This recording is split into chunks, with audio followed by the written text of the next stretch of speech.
Welcome to the full timeline of Twitter under Elon Musk's reign. The world's richest man is now promising a Twitter makeover.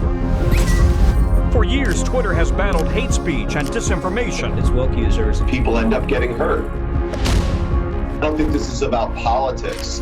Ultimately, advertisers are going to be very frustrated and may leave in massive numbers. The bird is free. April 14th, 2022, the beginning.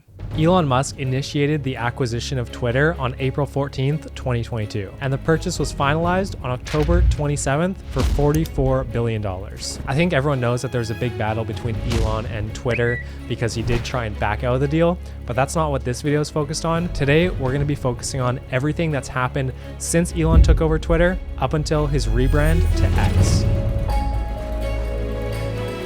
October 31st, 2022. Elon Musk dismisses the entire board of directors. This may have been a retaliation from when Elon was trying to purchase majority share in Twitter and the board of directors didn't let that happen. Or this could be as simple as Elon didn't like the way that Twitter was going, so he felt he had to start from the ground up. I think the most likely answer is it was a combination of both. The first changes. Musk calls himself a free speech absolutist. The first notable change that happened when Elon took over Twitter was the reinstating of banned accounts. People like Donald Trump, Kanye West, and Andrew Tate, my four favorite people. Next, Elon went on to fire over 80% of the Twitter workforce. Elon Musk carried a kitchen sink into Twitter HQ this week, tweeting, "Let that sink in." Then fired senior execs once closing the $44 billion deal. When he first bought Twitter, it had just under 8,000 employees. Now it has around 1,500. And along with this change came the end of remote work policy. So Twitter employees are unfortunately not allowed to pretend to do work. They actually have to show up. November 2022, big backlash.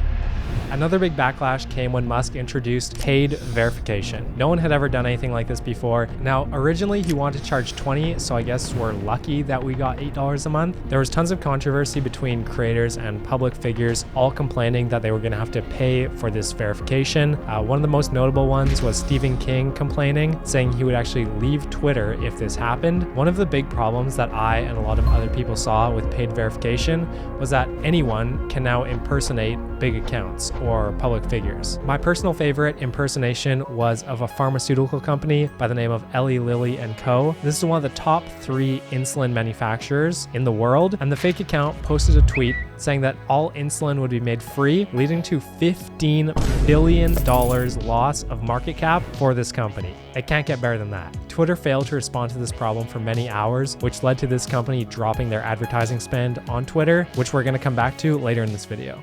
November 23rd, 2022 to March 31st, 2023, more changes. This 4-month period was filled with some sensible and some pretty insane changes. On November 23rd, the COVID misinformation policy was completely dropped from the Twitter platform. In December 2022, doxing was banned on Twitter. This Twitter policy was actually changed so that Elon could ban that one kid who kept on posting his locations of the private jet. 19-year-old Jack Sweeney has been tracking the Tesla SpaceX billionaire's private Gulfstream. On Twitter, Sweeney's account called Elon Jet uses public records to map the flights. And I think it was probably worth it. In December 2022, Elon actually banned all links to other social media platforms. So you weren't even allowed to have a link tree to link to other social medias. This is absolutely insane and also illegal, so it got reversed pretty quickly. And on March 31st, 2023, Twitter open sourced their code, which allowed us to see how exactly their algorithm works. I think this is actually pretty cool, and maybe other platforms could implement this in the future so that we actually have an idea of how to rank higher on social media. July 1st, 2023, more huge backlash. This next change is something that made absolutely no sense to me when I first heard about it. I thought it was fake, and it's limiting the amount of posts that Twitter users can go through per day. The reason that this is so crazy to me is because the whole point of a social media platform is to have more attention and more eyeballs and more of an audience on the platform. So advertisers will pay to have their stuff shown to people, and the more people you have, the more money you can make. So why does the owner of Twitter want to limit his own viewership? It didn't make sense to me. His official reason was to stop the amount of extreme data scraping, which could be the case, I honestly don't know why else he would do it other than to increase the Twitter Blue membership rate, but even that, I just don't know. I have the numbers here of how many tweets each account can view. So if you're a verified account, you're limited to 6,000 posts per day. Unverified accounts are limited to 600 posts per day, and new unverified accounts are limited to 300 posts per day. This announcement and seemingly bad change led to Meta and Mark Zuckerberg launching their own Twitter competitor, which was Threads. The app will be linked to Instagram and is widely seen as a potential rival to Twitter. The release of Threads is a whole nother topic for another video, but I do want to say that it was probably not ready to be released to the public, but Zuckerberg probably thought that this is the worst possible decision that Elon Musk could ever make for his platform. So he pulled the trigger and released his own. If he only waited 2 more weeks, he could have capitalized on the X rebrand. I don't know very many people who might say they have a favorite letter, but with Elon Musk, it's very clear. It's X.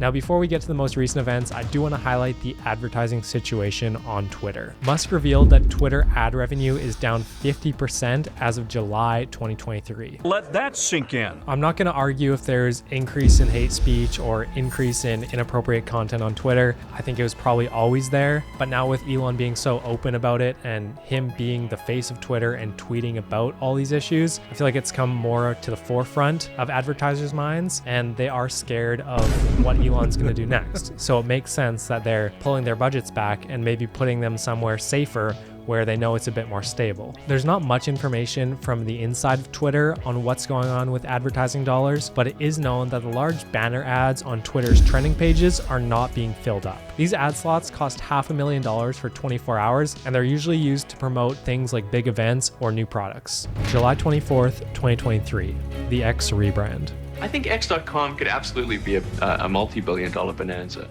With a blue bird being dead, Duolingo has now claimed the top spot as alpha bird. But on a more serious note, I don't think anyone actually expected Elon to start changing the Twitter logos and the name of tweets to X's and X. I mean, it's really insane because Twitter's only valuable thing at this point feels like the culture and the brand that's built for itself. Everyone knows the blue logo, everyone knows tweets and Twitter. Now with getting rid of even the most core aspects of Twitter, it feels like there was no reason to even buy it in the first place. Supposedly, the big picture plan is to create an everything app, similar to like what WeChat is in China. I don't know if I particularly like the idea that we're trying to copy what China has done with social media, but it's Elon.